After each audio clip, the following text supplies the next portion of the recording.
El gusto de recibir a Ricardo Burjaile, que fue ministro de Agricultura de la administración Macri, fue dirigente gremial, vicepresidente de CRA y es productor fundamentalmente. Ricardo, bienvenido, gracias por compartir este momento con nosotros. ¿Cómo anda, amigo? ¿Qué hace, Silvio? Feliz año. Qué gusto escucharte. Igualmente, un placer para nosotros. Estamos escuchando con mayor insistencia a productores de base reclamar cada vez con mayor insistencia por el tema retenciones, por una cuestión de costo y beneficio que tiene en función de lo que produce. Y productores que empiezan cada vez más a interpelar a su propia dirigencia. Algo parecido a lo que, nada que ver, ¿no? Pero algo parecido en cuanto a la esencia de este reclamo a lo que se empezó a visibilizar en aquel momento de la 125, cuando los productores empezaron a empujar a las bases, las bases empezaron a empujar a los dirigentes. ¿Qué es lo que ves hoy? Veo una situación del sector agropecuario difícil, pero no es de hoy, porque siempre uno mira una película, ¿no? Ujú. La economía es una película, no es una foto. Y la situación en el campo deviene de muchos problemas. Vamos en el corto plazo, en mi caso específico en Formosa, sequía 18, 20, 22, 24, ¿entendés? Y en el centro del país una tremenda sequía, campaña 22-23, la chicharrita, la brecha cambiaria en el gobierno anterior, más los derechos de exportación, hoy un tipo de cambio planchado con derecho de exportación. Entonces, indudablemente que uno ve y el productor ve y siente que estamos estancados en el rodeo vacuno, estamos estancados en la producción de granos, mientras el resto del mundo crece. Fíjate el rodeo vacuno de Brasil, la cosecha de soja que va a tener Brasil. En los últimos 12 años Brasil aumentó el 100% de su producción de soja, ni hablar en trigo, respecto a lo que tenía, ¿no? Que es un gran importador de trigo, comprador nuestro. Argentina en los últimos 10, 12 años cayó el 30%. Entonces, el productor ve y dice, che, tanto esfuerzo, me cuesta mucho, tengo muchos problemas con los intendentes, con la tasa vial, el desastre de los caminos, qué sé yo, y estoy siempre empantanado en el mismo lugar. Creo que eso es lo que nos está pasando a todos. Vimos en las últimas horas noticias muy duras con empresas que brindan servicios y que ya empiezan a perjudicar al productor. Hoy nos escribía uno de ellos y nos decía, el cereal que yo tengo en una de estas empresas no lo puedo disponer hoy. Quise vender y no pude. ¿Qué es lo que estás viendo? ¿Es un problema de algunas empresas o empieza a ser un problema sectorial el que se advierte hoy? Yo creo que todo está concatenado, Silvio, todo. No, el sector no es un hecho aislado. Así como cuando vos analizás la producción agropecuaria y querés medir la incidencia que tiene, eso es como decir que tomás las exportaciones agropecuarias solamente lo que es poroto, lo que es maíz, lo que es trigo, lo que es carne, y no mirás el proceso industrial que tiene. Creo que esto pasa lo mismo. Hoy lo que está pasando es que ese amigo productor que no puede disponer del cereal, bueno, eso es un problema. Es algo que da la impresión que viene en el sector, ¿no? Y que por ahora las empresas que se presentaron eran empresas proveedoras de insumos y que tomaron decisiones empresariales, compras se estoquearon muy caro y después esto bajó. Es parte de esto, no es culpa del gobierno, es una decisión empresarial. Pero también seguramente muchos productores no pudieron cumplir por la sequía que tuvieron. Y bueno, y hoy entonces tenés el problema con algunos acopios, ¿no? Y seguramente va a ser medio complicado. ¿Cómo se sale de esto? Porque hay algunos productores que analizan, dicen, bueno, el tipo de cambio viene atrasado en función de los costos y yo tengo buenos precios, sobre todo en ganadería, en moneda dura, pero claro, los costos me convieran toda rentabilidad posible. Y en agricultura, con un contexto internacional de precios muy deprimidos, tenés un dólar quieto y retenciones. ¿Cómo se sale de este atolladero? Pensando también en que vos fuiste funcionario público, ¿no? Y que tenés que cuidar la otra cuentita. Pero vos tenés que mirar, uno no le puede pedir al político que mire solamente un lado de la cosa, al que gobierna. Vos tenés que mirar un contexto general. Por eso a veces, ¿Y qué no están cuando te viendo toca, ahora, Ricardo? ¿Qué es lo que no están viendo? lo que no están viendo, yo creo que el gobierno está apostando a vaca muerta, ¿no? Entonces, mientras tanto, me siguen ingresando, como hasta ahora, como lo han hecho todos los gobiernos, Silvio. Ujú. Todos los gobiernos han dicho, bueno, los gringos lloran, ¿viste? Por eso la pampa es húmeda, ¿no? Esto es una de las frases que siempre que uno escuchaba. Y entonces dice, bueno, hasta que vaca muerta se ponga en marcha, vamos a seguir tirando. Yo creo que la cosa no da para más en este sentido, porque hay zonas donde ya que antes la expansión de la frontera agrícola, con este esquema, porque no nos olvidemos una cosa, cuando el dólar se fortalece, los commodities caen, ¿sí? Viene el gobierno de Donald Trump con un dólar fortalecido. Es decir, que nada hace presagiar que volvamos a los 480, 500, 520, 450 dólares. Nada hace presagiar eso en condiciones climáticas normales. Entonces, si el sector agropecuario se había expandido en su frontera agrícola, Santiago del Estero, Tucumán, Salta, Chaco, lamentablemente a mi provincia de Formosa no llega, ¿no? No llega por políticas locales que hacen que no llegue, pero también, por supuesto, por las cuestiones nacionales.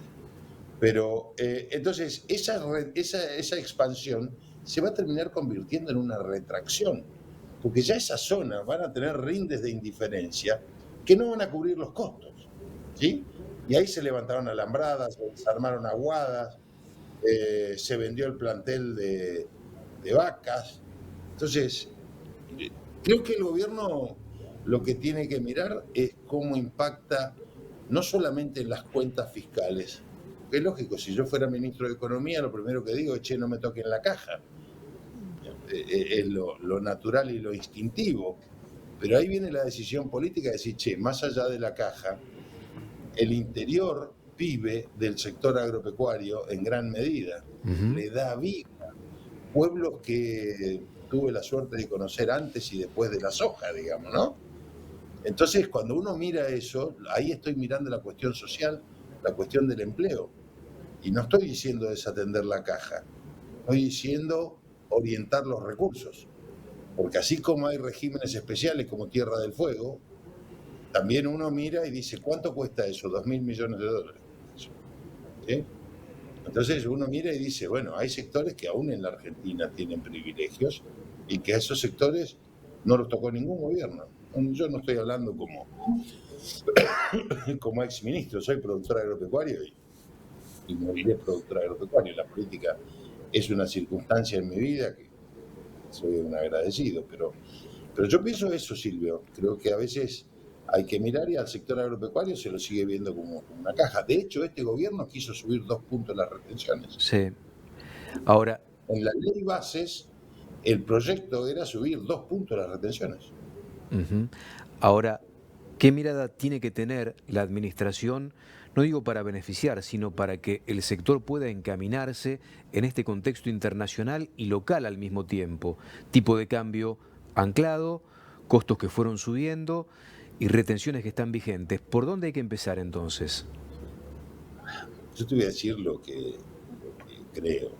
Eh, con el sector agropecuario puntualmente, lo que vos tenés que mejorar es el tipo de cambio real. ¿Lo mejorás o devaluando o sacando retenciones? No tenés muchas alternativas hoy. Si devaluás, jodés a toda la población, Sí. ¿no? Vía Ujú. salarios.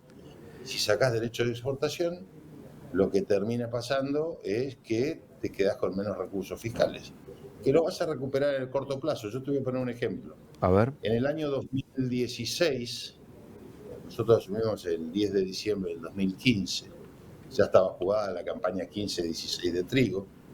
Creo que la cosecha ese año fue, apenas asumimos, de 10 y medio, 11 millones de toneladas de trigo. Calculá que hoy estamos en arriba de 20, ¿no? El primer año que eliminamos retenciones en el gobierno de Mauricio Macri, la cosecha voló a 17 millones de toneladas el primer año. Recuerdo que hubo un amigo en común ahí de la casa, cuando yo estaba por dar el informe de pronóstico de cosecha de trigo, se había filtrado la cifra de 17 millones. Me llama y me dice: no hagas esa macana, vas a hacer pelota a los mercados. Yo ya había hablado con los míos y le digo: ¿ustedes están seguros que esta es la cosecha? Sí. Aumentó un 50%.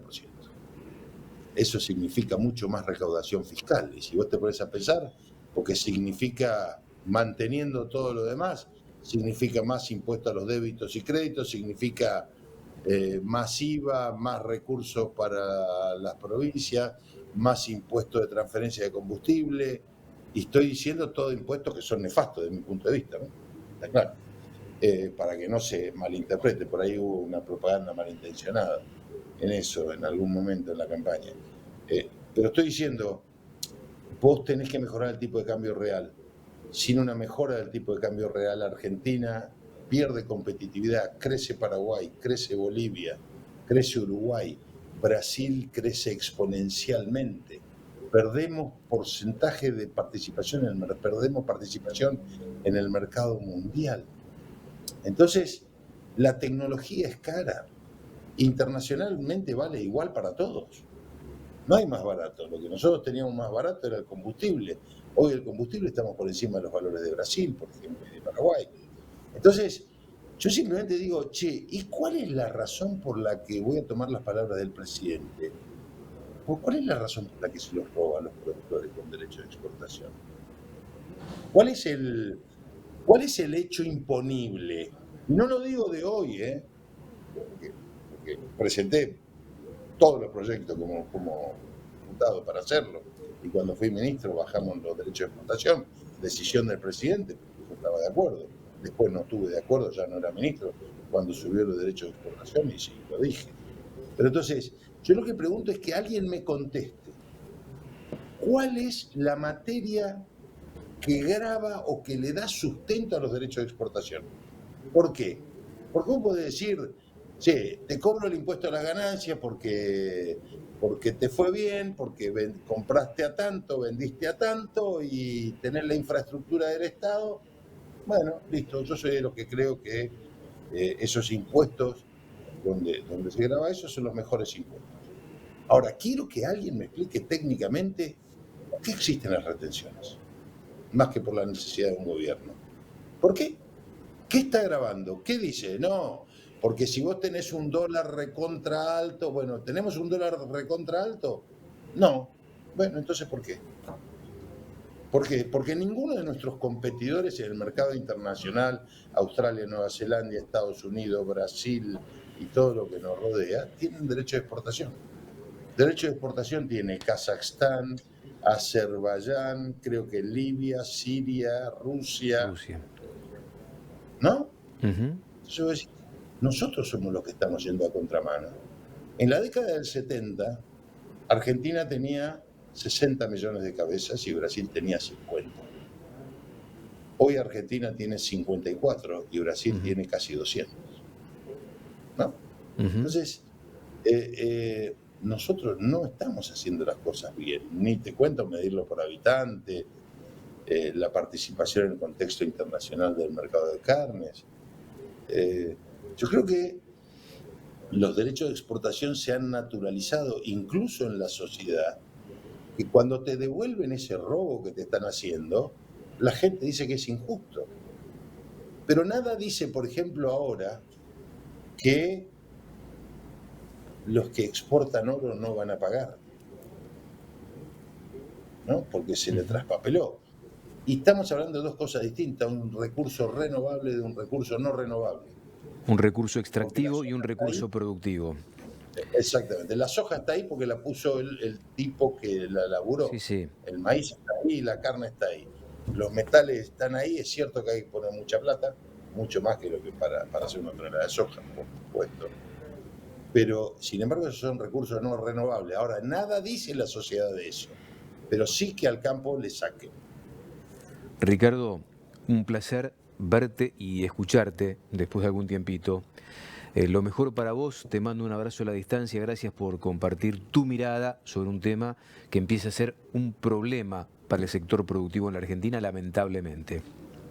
Déjame decir una sola cosa para Sí. redondear nada más. Que quede claro que el sector agropecuario lo que pide es una mejora del tipo de cambio real. Tenés 33% para mejorar en soja, 12% para mejorar en trigo y en maíz, 9% para mejorar en carnes. Entonces nosotros no queremos que el dólar se vaya a 1.500, a diferencia de otros sectores que piden un dólar alto. Nosotros queremos que el dólar valga cercano a lo que vale. Ni siquiera te estoy diciendo lo que vale, cercano a lo que vale. Y eso no se traslada a la gente. Eso es para que quede claro. No somos los que tenemos que pedimos devaluación, pedimos tipo de cambio real, que lo que vale tenga que valer eso. Abrazo a la distancia, gracias como de costumbre. Un abrazo Ricardo. grande, Silvio. Lo mejor para vos y para todos los productores en el año 2025. Ojalá no vaya a Igualmente, arruinar todo. ojalá Dios quiera.